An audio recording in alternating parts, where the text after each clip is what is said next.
Hello, Garland Nixon here. It's Monday morning somewhere and Monday afternoon somewhere else. We're talking with Alex Krainer. Let's talk.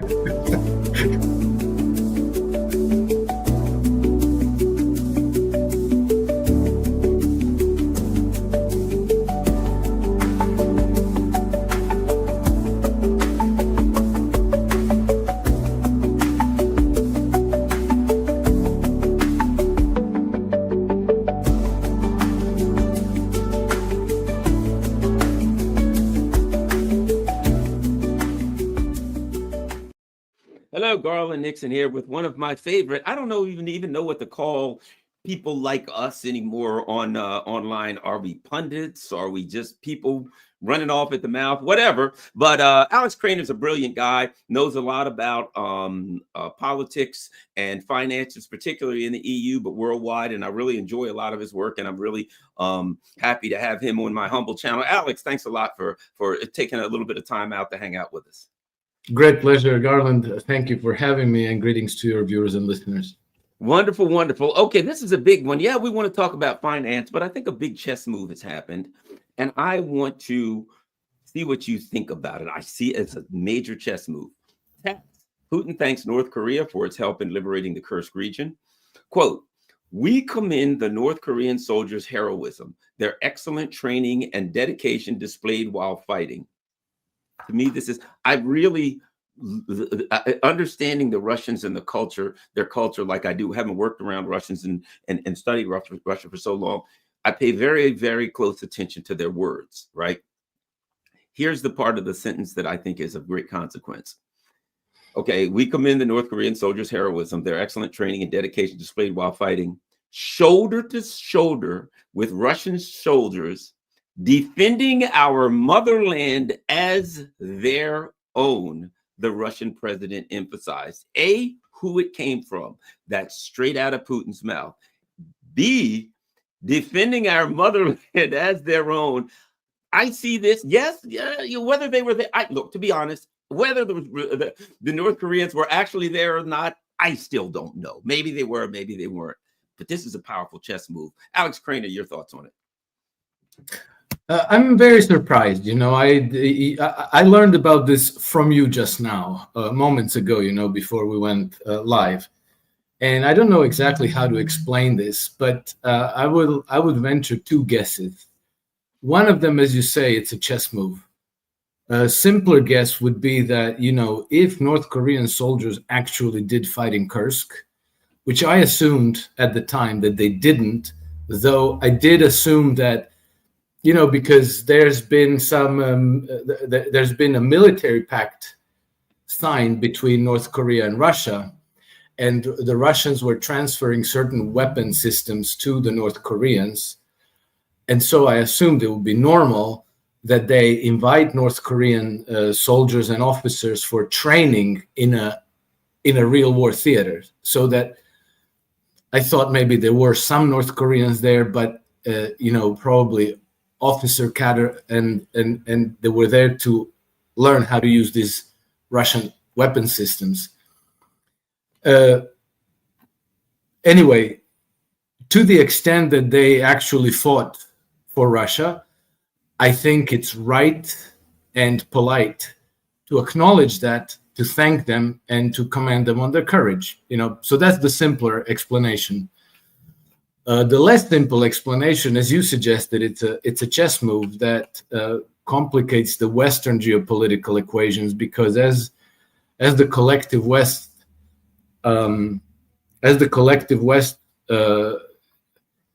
has this fantasy of going to war against Russia,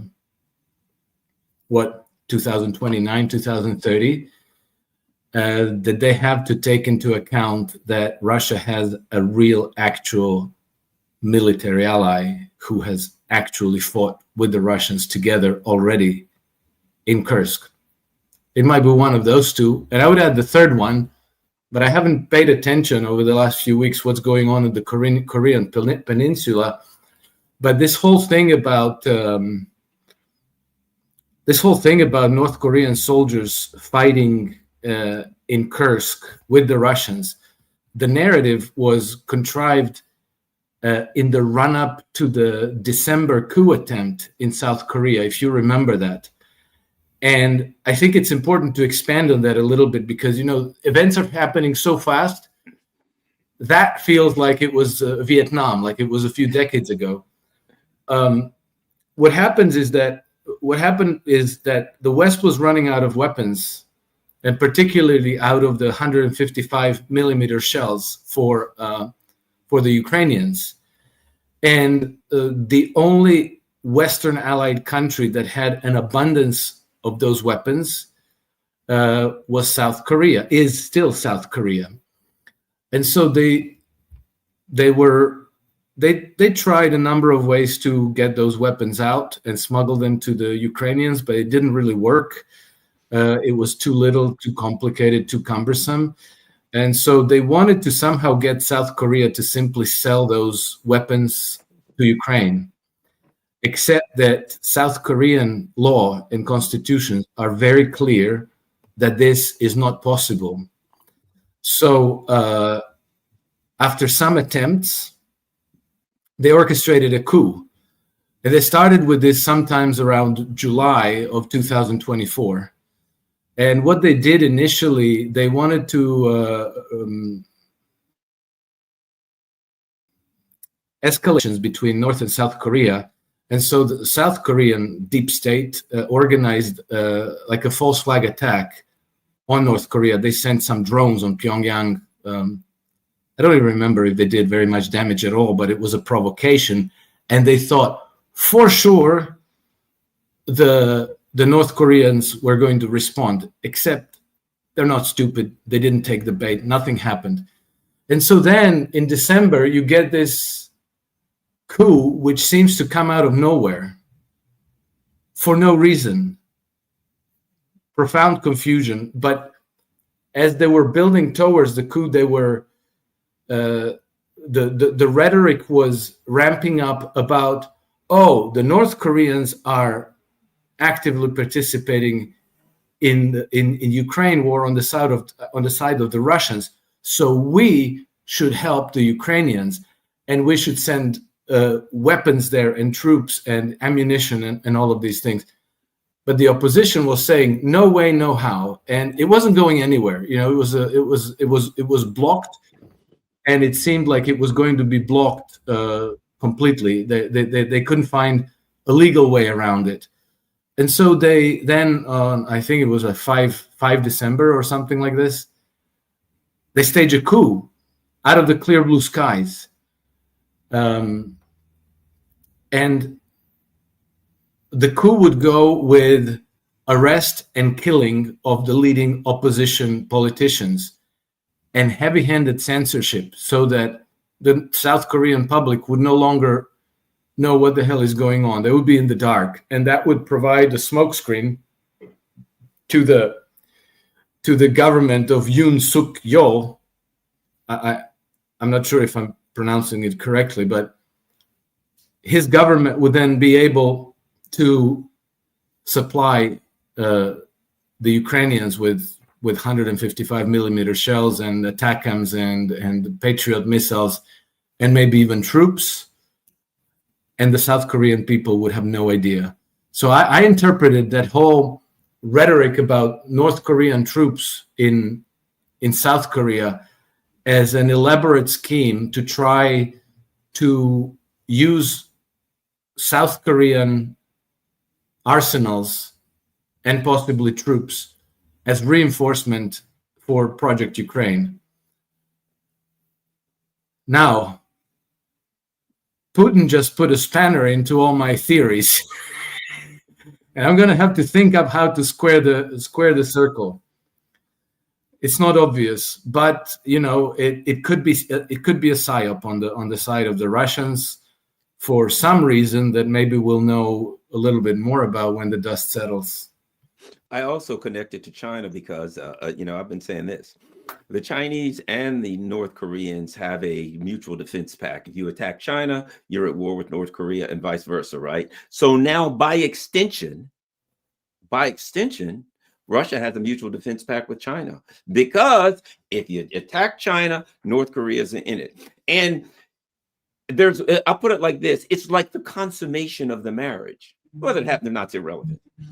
Now, it's one thing to say Russia has a military alliance. Look, they had it in writing, effectively a military alliance, but everyone knows Russia's very bureaucratic, very hesitant to move. You know what I mean? They move slowly, right? So people thought of me like, well, the Russians have this mutual defense pact, but does that mean they'll give them missiles in space? And when it comes to fighting, I don't know what it means. So what did the Russians do? They said they came and fought for us in the defense of our motherland, shoulder to shoulder. The marriage is consummated. Now that clearly means, hey, if they get in a fight, we got to be there. They did it for us. We got to do it for them, which now says to the U.S., if you got any ideas about attacking China, you know, there's a lot of the Philippines shoal stuff is going on. What did Moscow say about 2 weeks ago? They said, we have a fear, a concern, that's the word they use, a concern that this economic war could turn into a hot war, right? I think it's a way of saying, and let's face it, they always talk about cooling the hotheads. If you're one of the hotheads in Washington or Brussels, wherever, and you're thinking, yeah, maybe we'll go to war with China. But if we go to war with China, we go to war with North Korea. And now, as soon as one bullet drops in North Korea, the Russians are in, and then we're screwed because we got no chance against Russia and China. What do we do now? So I see that as when the Russians, I got to go back to what maybe 3 weeks ago when the Russians said, we have concern that this economic war could turn into a hot war. Perhaps this is a chess move on that. Well, you see, I don't know this, Garland, but I strongly suspect that you're on the right track. What you laid out makes complete and total sense. And I don't know if I remember this correctly, but I think that Russia and North Korea have a mutual defense pact between themselves. So there's no question that if the United States attacked Russia, North Korea is involved, and then Russia is involved again. So you take on Russia, you take us on, all of us. Yep. So that makes perfect sense. And maybe Vladimir Putin's statement was a reminder to the West. It was an exclamation point. I think it was more than just a reminder. It was putting a stake in the ground. You know what I mean? Yes. Yes. The Russians, when it comes, listen closely to what they say. Defend the motherland. You know, the patriotism in Russia is very, very high. And when they talk about defending the motherland, that's the highest honor considered in Russian culture, in Russian society. The highest honor is defending the motherland, right? So when somebody comes and does that, what he just did was he gave North Korean troops the highest honor that you can give anyone in Russia, which means now it means, hey, they've done this for us if something happens to them. Now, when I look at Sputnik has an article and it says basically, okay, North Korean forces help kick the Ukrainians out of Russia's Kursk region. Where else could the two countries join hands, right? And it says military assistance. Then it says Donbass restoration. Builders from North Korea could be involved in the reconstruction of Donbass. Development, despite sanctions, Russia's state statistical agency estimates the country's GDP, and they talk about North Korea's economy. So outer space. So now they're saying they're discussing the possibility of sending a North Korean cosmonaut into space, nuclear energy, information technologies, which sounds like Oreshniks and, things of that nature. So they're mining and rare earths. Go ahead. The Russians transferred a Starmat system to North Korea not so long ago. Really? Oh yeah. I think that was on that occasion they signed the Mutual Defense Pact. Yeah. So North Korea has a Russian Sarmat system, which means, you attack them, you're gonna get hurt very badly. Yeah, it makes them untouchable. Yes, it makes them. You can't responsibly attack them now because they are on par with the most powerful nuclear. And of course, it also tells me likely there's hypersonic missiles there. They have access to all the Russian space-based intelligence. It makes sense to me. It sounds to me like I saw a video that the Iranians released recently, and it said, "How would we defend against these B-2 bombers and stealth bombers and all?" And in there it said S-400. It said S-300, S-400, and I'm like, ooh, they got S-400. So it sounds like the Russians really now are saying, we're going to go all out and strengthen in this alliance. That this alliance is informally, well, no, I would say this. It has gone officially and formally into a military kind of resistance alliance between all of these groups. Yeah, I think that is the case, and that is the fact. And I think that the Americans and the Brits look at this as every chess piece is a chess piece in isolation.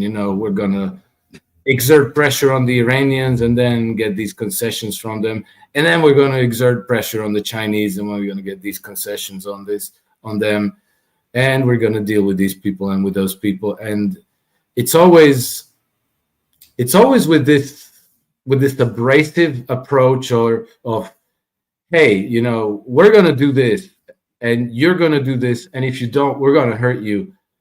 And now they're facing something much, much bigger and much, much more determined. And so I think that Karaganov, before Trump was inaugurated, or just after, I think it was at some point in beginning of the year, January or February, it doesn't matter. Karaganov gave an interview in which he said that Russia's role is to help the United States transition from being the global empire to just being one of the major powers in the world in the least disruptive way possible.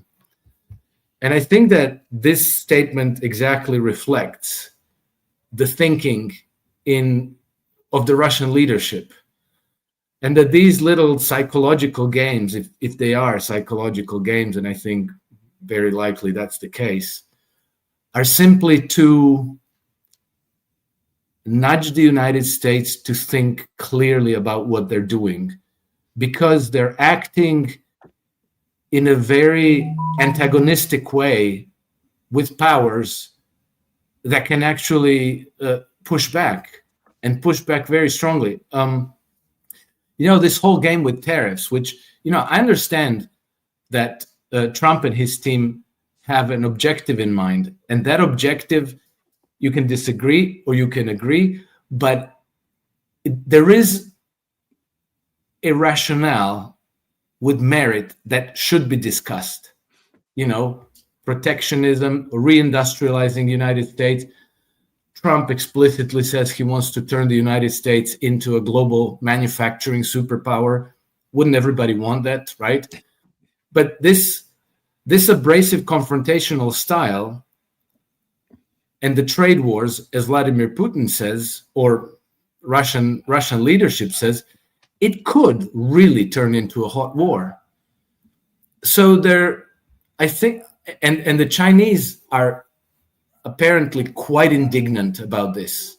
They're not taking this well at all. They're, even not only Chinese media, but even Chinese Communist Party officials are now openly referring to the Americans as barbarians, and they're invoking the century of humiliation, and they're saying, we're not going to have these barbarians inflict another century of humiliation on us. We're not having this. So, take it easy, guys. Think about all the repercussions of what you're doing and how it could blow back into your face. So, this could be a gentle nudge to the Trump administration to tone down the rhetoric, to act in a more respectful and more constructive manner with other powers. I think you're right. Trump has said in the past, "Oh, I don't want World War III." I think this is a message, and it says, anybody you punch at, you got World War III. You know, you punch anybody, you're looking at World War III. You're not just going to go take one person out or engage. You are, it makes the Pentagon planners start to go, uh-oh, you know, if we get in a fight, we're surrounded 7,000 miles from home. We can't win that one. You know, let's talk about the tariffs a little bit. You know, whether you agree with it or not, there are economic theories that they're going off. We could poke holes in those theories all day long, but that's their economic theory. Okay. Here's the way I see it, though. You can't do brain surgery with a machete and a sledgehammer. You need a scalpel. You know what I mean? Yes. They're trying to do brain surgery. They're going to take an axe, a dull axe, and try to do brain surgery with it. Economics, as you know, are very, very complicated things with intricate, particularly in this day and age. Very intricate details and things have to be considered, right? And if you were going to take a major economic reconstruction of a country, I'm sure you'd say, I got to get a team together and we got to study what we're going to do. And we got to make plans and contingency plans and all this kinds of stuff. And then we'll start to ease out some of our options, see how they get some feedback on them. You're going to do it in a detail as a brain surgeon. These guys just come out like cavemen. All right. What are you going to do? Tariffs on everybody. Then they'll do what the hell we tell us. Wham. And now it's blowing up in their faces. And I look at it and I'm like, you guys look like amateurs. That's what they look like to me. Amateurs. Anyway, your thoughts on all of that, Alex? No, I think you're exactly right. I think that the way they handle it, they did make themselves look quite bad. You know, it doesn't seem professional. It doesn't seem appropriate. It seems like they're, you know, careening from one blunder to the next, and they're making things up as they go along. And then you have to kind of go back to the statements by Steve Miran and Besant and Trump, and to realize that, okay, maybe they have not plan. I wouldn't say plan, but maybe they do have a mission.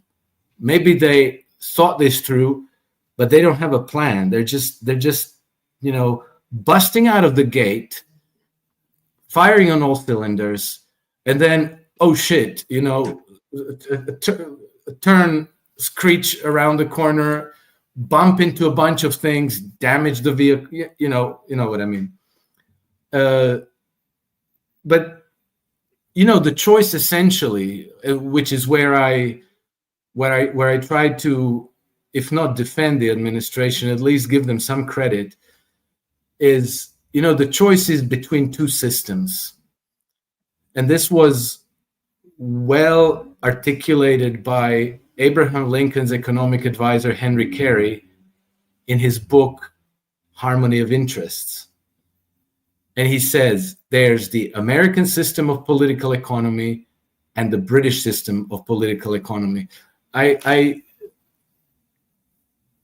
got this from, you know, this Matthew Ehret and Cynthia Chung, his wife. I don't know if you, they dug this up and they drew my attention to this. So I have to acknowledge this. But in one of my last articles on Substack, I reproduced the whole passage, which is a bit long, where Henry Carey says one system does this, the other system does this, and then that's like a whole page. And basically, to put it in a nutshell, the American system of political economy is what made the United States the superpower that it became. And what it does is it allocates credit to productive uses, to the construction of infrastructure, to industrialization, to funding small and medium-sized enterprises and a diversified productive economy. Whereas the British free trade system basically allocates capital into financial speculation, into financialization of all assets in the economy, blowing up bubbles and then collapsing them. Because with every cycle, the banking system, the banking cartel extracts a massive amount of wealth from the society, and they walk free. Example, and this came to my attention recently. A researcher, Regan Boychuk, published an extensive paper in Canada Files about the relationship between the Alberta oil sands, that find, and Iraqi war in 2003, Iraqi invasion. So here's what happened. At the very same time, when the Alberta oil sands, with apparently 175 billion barrels in oil reserves, proven oil reserves, and I'll try to put that in context, that's massive, became the collateral of the Rockefeller-controlled banking interests in the United States. That happened in April of 2003. The United States invaded Iraq in March of 2003. Apparently, one of the key reasons for invading Iraq is to keep Iraqi oil off the world markets, to boost the price of oil, and thereby to increase the value of the newly acquired collateral from Canada. And so, whether this was a very well thought out plan or not, that's what happened in fact, because in March and April 2003, the price of Brent crude oil was about $25 a barrel. And then over the next 5 years, the price went up to $146 a barrel. And they used this collateral to create a $5 trillion mountain of mortgage debt in the United States. And then when they burst that bubble in 2008, when the oil price was $146 a barrel, 8 million American families lost their homes, but not a single too big to fail bank failed. Not only that, not a single executive of those banks went to prison. I think they busted a couple of traders from JP Morgan or Goldman Sachs for something, like just a few token heads to roll, but none of the big, like the Lloyd Blankfeins and Jamie Dimons of this world, none of them, they got a slap on the wrist by a deferral of bonuses. Their bonuses were deferred by a quarter or 2 or 3 quarters. I forget what it was. Anyway, at the end of the whole thing, when everything imploded, the banking system got bailed out by the American taxpayer. According to the Government Accountability Office report in 2011, they got $16 trillion in bailouts. But an independent analysis arrives at $29 trillion in bailouts. Whatever government concedes, at least double it. So I think that the real number probably is closer to $29 trillion. And so now, people are a little bit, all these billions and trillions, what the hell does it mean? Nobody knows, right? But $29 trillion is more than $85,000 per man, woman, and child living in the United States. That was the bankers' loot from this operation. And now you have to ask yourself, how far would they go to keep that system going, that almost at will, they can go somewhere, whether militarily or diplomatically or whatever way, acquire somebody's collateral, somebody's resource wealth as collateral, Canada, Ukraine, Africa, Greenland. Whoever. Yeah, Greenland. And then turn that into another asset bubble where they will profit enormously. When it all collapses, they're going to get the bailout from the taxpayer, and they're going to, wash, rinse, repeat, wash, rinse, repeat. And they've been doing it for like a couple of centuries now. You go back and you study all these bubbles. They've been going on repeatedly in the 19th century, throughout the 20th century. 1920s bubble was exactly the same thing. Yeah, COVID. Yeah, but the way I put it was this. What they do is every X amount of years, they do something to say, "Oh my gosh, we've got a economic crash." They bottom out the value of assets, and then they buy them all for pennies on the dollar because they're the only ones with the capital. Whatever it is, it could be a virus, could be whatever. But every 8 to 10 years, all of these assets are sitting there, and I know it's coming. I build up my capital, build up my capital. I put it in a safe place, and then I crash the rest of the system. And then I go in and buy everything at pennies on the dollar. That's why every time one of these things happen, it used to be that they'd make some money. Now, every time it happens, they become massively richer.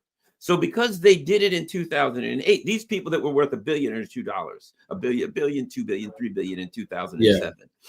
2008 hits, COVID hits. Now they're worth 200, 300, 400 billion. Why? Because they got better at it. And now they really, and I looked at COVID and I'm often felt, and I've heard other people say this, when they injected all of that capital into society, into the system in that winter, fast spring, if they hadn't turned the system off, they would have had massive inflation right then because they threw all this capital into the system and things were crashing that fall.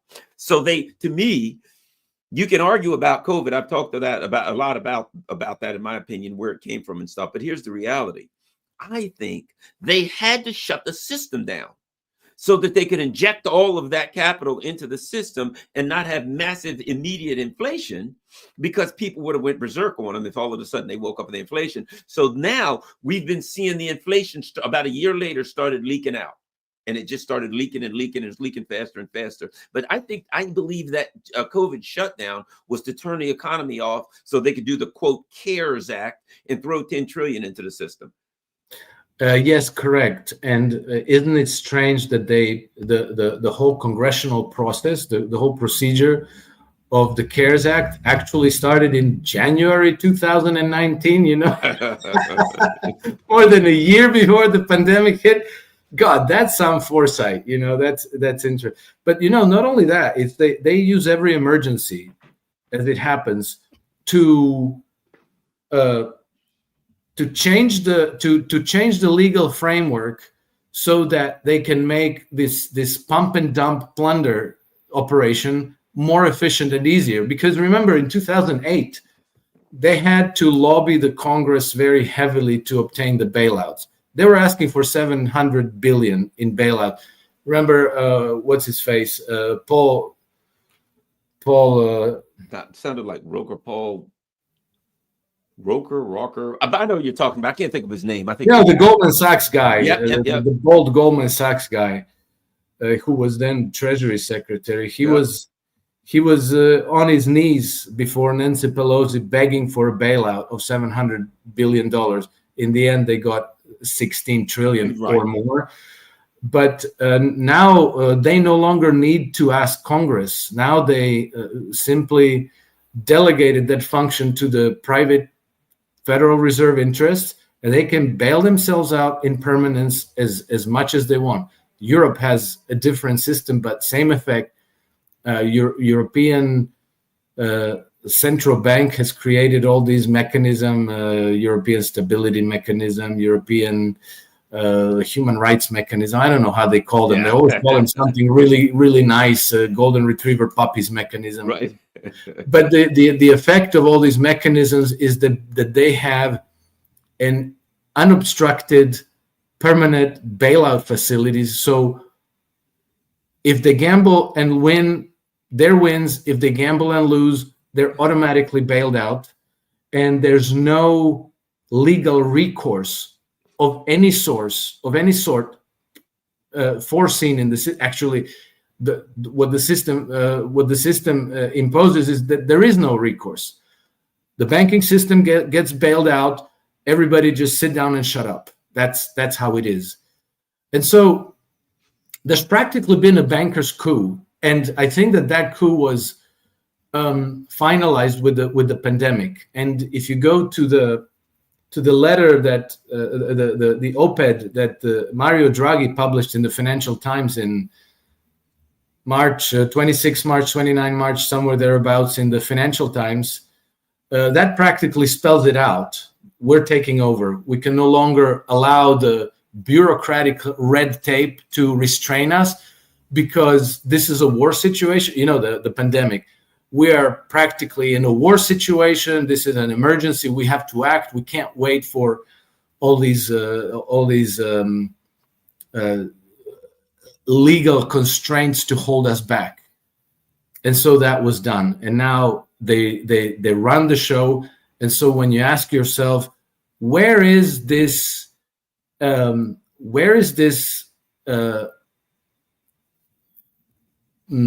push for war against Russia coming from? Because nobody in Europe is interested in that. Well, it's coming from the bankers. Exactly.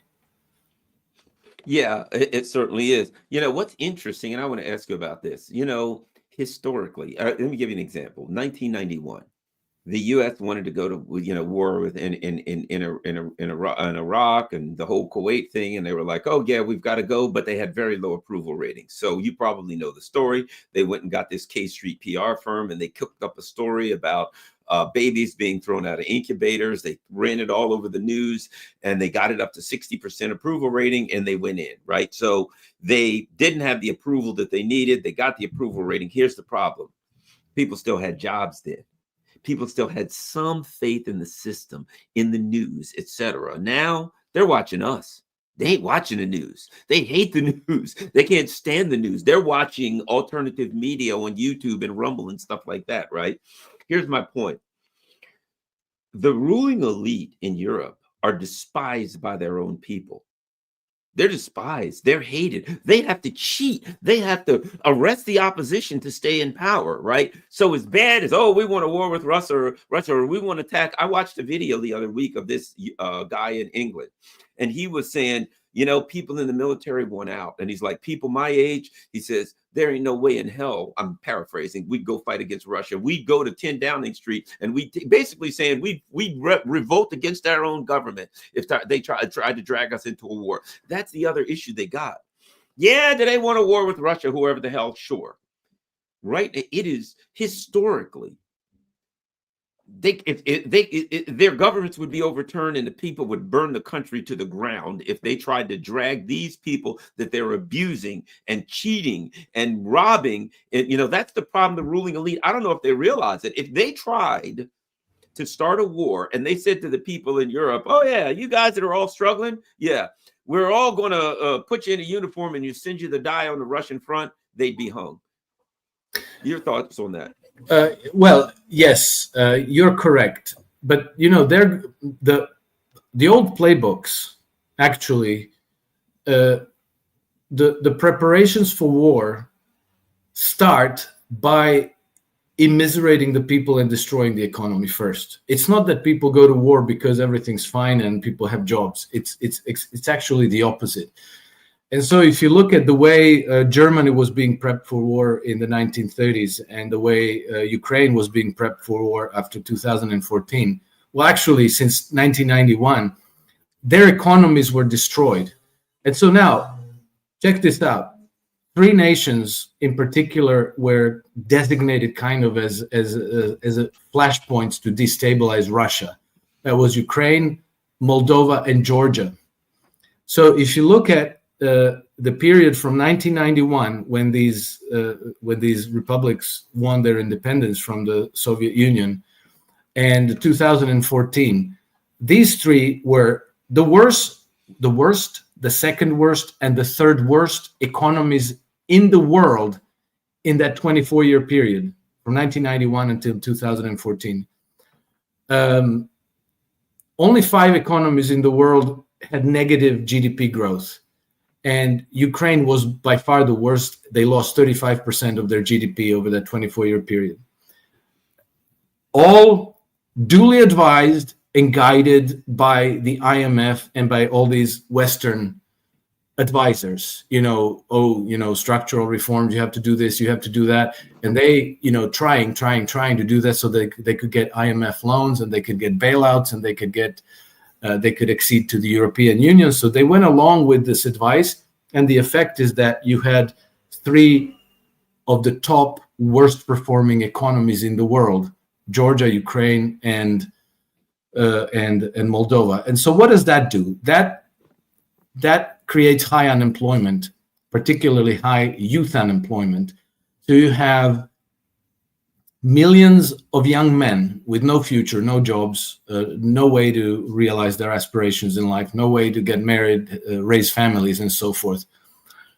And so you got plenty of dry tinder for extremism. And then you come in and you start funding these little brown shirt organizations, and you start brainwashing them. Oh, it's all the fault of the Russian Jewish mafia, and they're destroying our country and undermining our.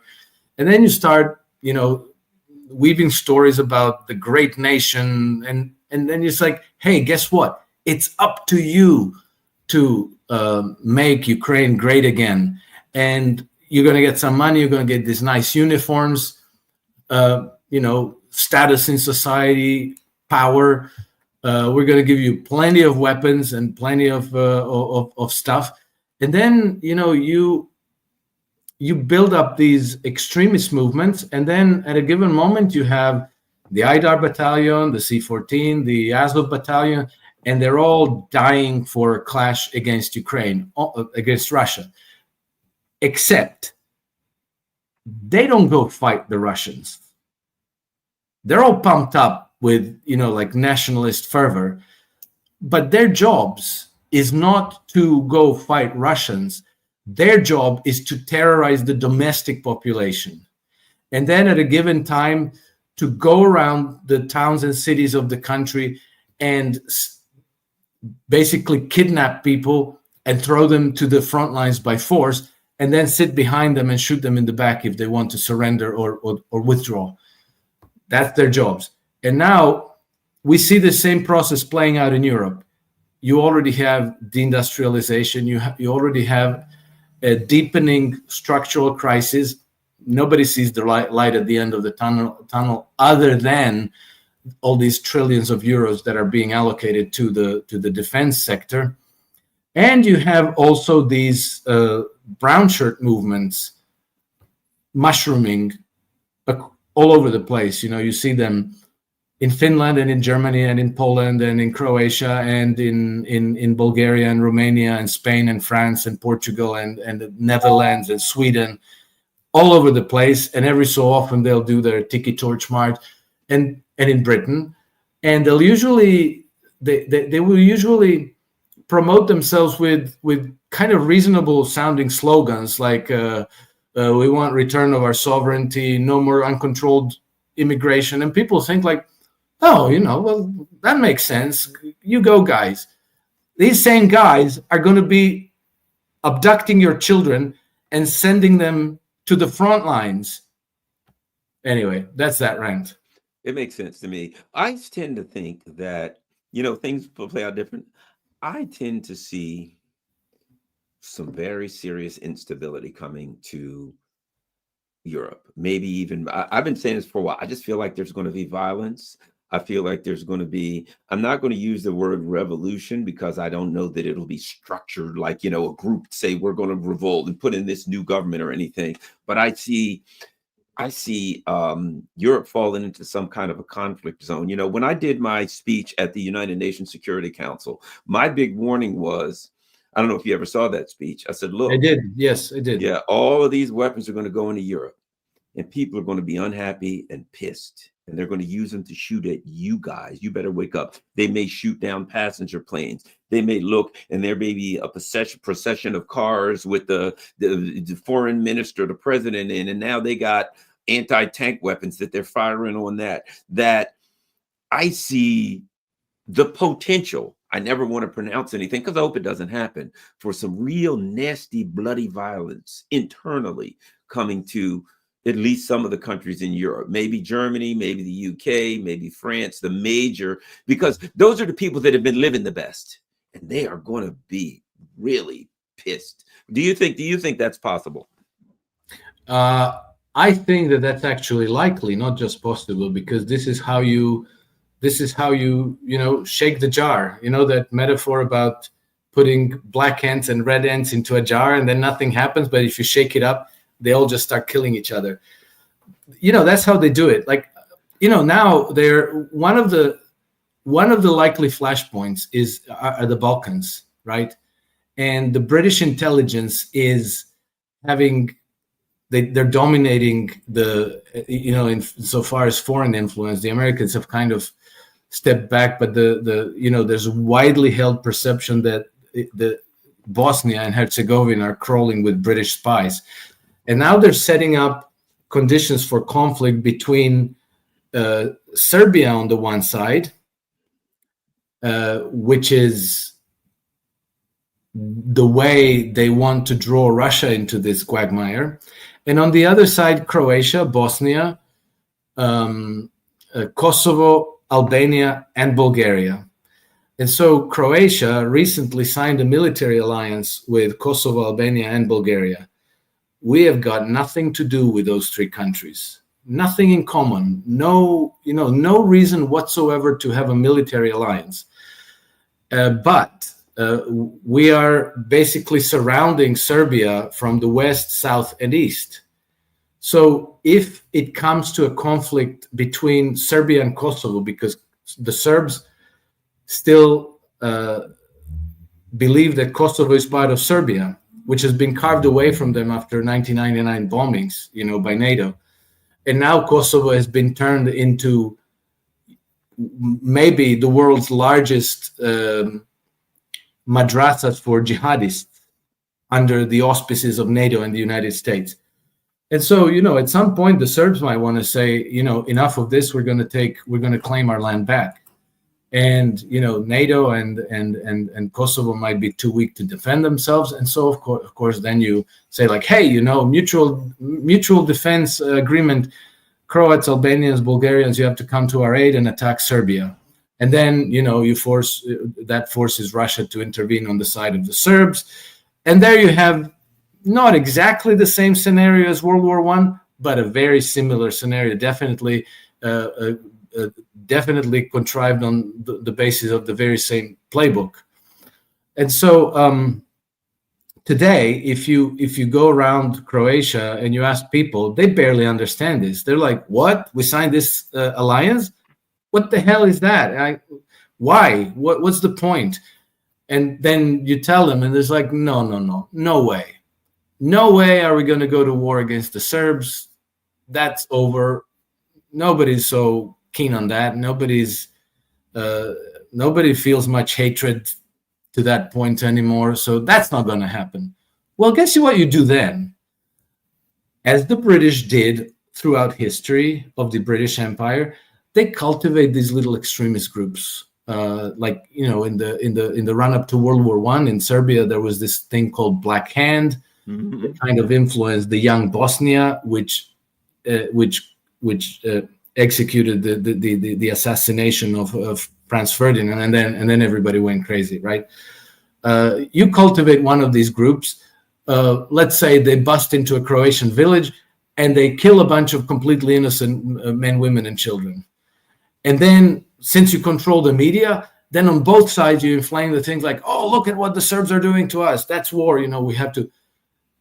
If you need an example, it just happened in Kashmir. Exactly. It just happened in Kashmir. Some terror group killed how many? 26 Indian tourists in Kashmir. And now, now they're looking for war between India and Pakistan, two nuclear powers, actually. And then just a few days after this happened, there was almost like a gleeful article published by the Chatham House saying like, ooh, this is going to end the calm between India and Pakistan, and a military conflict is now likely. They're almost the narrative is almost like, yeah, we did it. You got to add something. Add one more thing to it. A day, I believe, and a half after that incident happened, the defense minister of Pakistan came out with a statement. Did you read that? And what did he say? Yes. We've been doing the dirty work for the West for all of these many years, and it's always hurt us, and it's always been bad, and it's blah, blah, blah, blah, blah. And I'm like, he's coming out and saying, this. I'm against it, and I wasn't involved. but there are Exactly. forces in our government that did this, working with the West. It was The almost deep like he state. was trying to throw some water on this thing, saying, hey, everybody, this is the West doing this. You need to turn Yes. the volume down, that he understood the best. But it's not an accident that immediately after he comes out and says, we've been doing this crap for the West for too long. And it's obvious what he was saying. Exactly. And he singled out Great Britain and the United States as the instigators of this. And so, the reason why I went into all this is because, the Europeans are preparing for war. And by some of the statements of European officials, they think that they'll be ready for war in 2029, 2030. And at that point, maybe, they're going to tap some of these European expatriates living around Europe to pretend that they're Russians, and then maybe do exactly as you suggested, maybe down some civilian airlines or do terror attacks. And then they're going to say like, oh, look, we found these Russian passports. Right, yeah. At the scene. So obviously it was the Russians. We have to go kill them all. To war, everybody.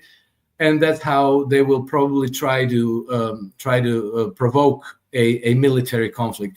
The thing that has changed, meanwhile, so these playbooks, they go back a long time. World War II, World War I. It's always the same thing, basically. But what's happening now is that we have, for the first time, we have social media, we have the internet, we have instant point-to-point exchanges of knowledge, opinion, news. And we see that people are not as easily falling for these provocations.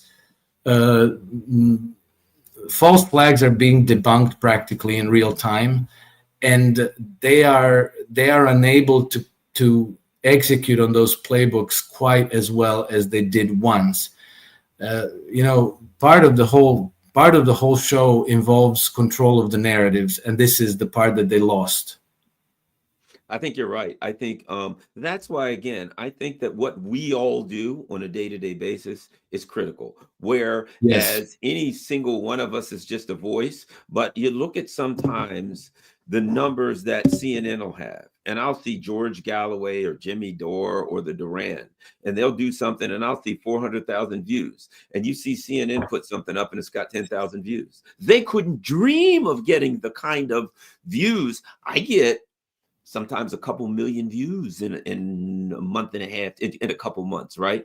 I'm just a schlump sitting here in Maryland, and sitting in my my daughter's bedroom before she moved out, which I turned, before she grew up, got married, which I turned into an office. And so I'm sitting here running off at the mouth, but there's literally millions of views, people listening to Alex Krainer, to be it Scott Ritter or be it Ray McGovern or whoever, Larry Johnson, week to week. I really believe that what we're doing as a group, like as a community, is really critical in a way that maybe, just maybe, if we're lucky, this stuff might not work this time. Yes, exactly. I very much agree with that. And then when you add whatever those 400,000 views that you mentioned, then maybe some of those 400,000 people are going to talk to their neighbors, their friends, their family. They're going to shoot their mouths in the pub, and I think that it definitely makes a difference. And the way that it makes a difference is that at one of the recent Davos, well, actually in the last two Davos events. Some of the people there, like Ursula von der Leyen and John Kerry and some others, were literally throwing senior citizen tantrums there about misinformation and disinformation. And Ursula von der Leyen actually said that it's a bigger threat to them than even Russia and the global terrorism. So, and then, there was a very, very interesting statement by Alex Karp, the CEO of Palantir, when he said about the pro-Palestinian protests on U.S. University, when he said, this is not a sideshow, this is the show, because if we lose the intellectual battle, we won't be able to deploy any Western armies anywhere in the world. And so that is telling us that what we're doing here probably makes a difference, almost certainly makes a difference. And that means that we just have to continue doing it. Well, I really enjoy doing it myself, and and I got to tell you, Alex, watch all of your stuff. I really enjoy the work you're doing, and I learn a lot from it. Here's the other part too. It's a community in that I'll watch you, I'll watch, Larry, I'll watch whoever, or I'll interview, right? And I'll pick something up that I didn't know, right? You may, like you're talking about the Balkans, and I'm like, holy crap, let me look this up, right? And I'll start looking that up. Now I have a little more knowledge that I didn't have. So I believe that here's what's really amazing to me. If I watch the chat, a lot of times, right? Like right now, we got 833 people, right, in the chat. I'll watch the chat. There may have 1,000, 1,500. The people in the chat are far more knowledgeable about current events than the people out here on the news or whatever. So what we're creating as a community is a group of informed citizens. And I always say this about democracy, all this bullcrap about democracy. I don't care if the votes are well counted. I don't care if everything's perfect when it comes to the system. If you have a bunch of people and they're voting, and one of them says, I'm voting for this guy because that guy's a werewolf, and the other say, no, I'm vote for that guy because that guy's a vampire. I don't care about the system. You got uninformed voters. No matter what the system says, if you don't have informed voters, which is what they do now, you don't have democracy. I think what we're creating is a community of informed voters, exactly what you said. Yes, I agree with that. And I think it's better than that. I think that, for example, I think that a very, very important moment in history has been the second election of Donald Trump, because it wasn't meant to happen. But the American people were so determined to make it happen that they actually made it happen. And what that tells you is that people actually do have tremendous power. And so I think that, at this point, the jury is out on Donald Trump and his administration. But if the people were able to put him in the office, then the people also have the power to make sure that he delivers on what the people want. So he can be indifferent to the popular pressures and popular demands. And so if people stay awake and active and continue to, hold his feet to the fire, then we're going to be in a better shape at the end of these 4 years, regardless of how much he blunders and regardless of how abrasively he conducts his foreign policy. But we will definitely diverge from the path to World War III that we were on. And then, I have to say this. As the former German Foreign Minister Sigmar Gabriel said in 2019, the relationship between Russia and the United States is by far the most important relationship for the future of peace in the world. And I think that if Donald Trump cocks up everything else, he still deserves Nobel Peace Prize for picking up the phone and talking to Vladimir Putin and reestablishing a constructive relationship between the United States and Russia. I have to agree with you, because as much as you look at Donald Trump and you say a lot of the stuff that he did was untrue and blah blah blah, and there's all the disappointments. But I agree with you, because that was the one that was going to get us nuked, and we were on a fast track. We were on a people mover to nuclear war with the lunatics that were in here. And as you said, a discussion with Russia because of I tell you, I have a lot of respect for Vladimir Putin and Sergei Lavrov in their abilities as diplomacy and as statesmen, right? And the fact that you're having discussions with them, those 6-hour talks with Witkoff and stuff like that, I'll tell you this, I will guarantee there was stuff about North Korea in there. There was stuff about Iran in there. It allowed the Russians to have at least input, understanding, and knowledge about what's going on with the U.S. elsewhere, and to have a voice in that. And I think that is critical for the rest of the world.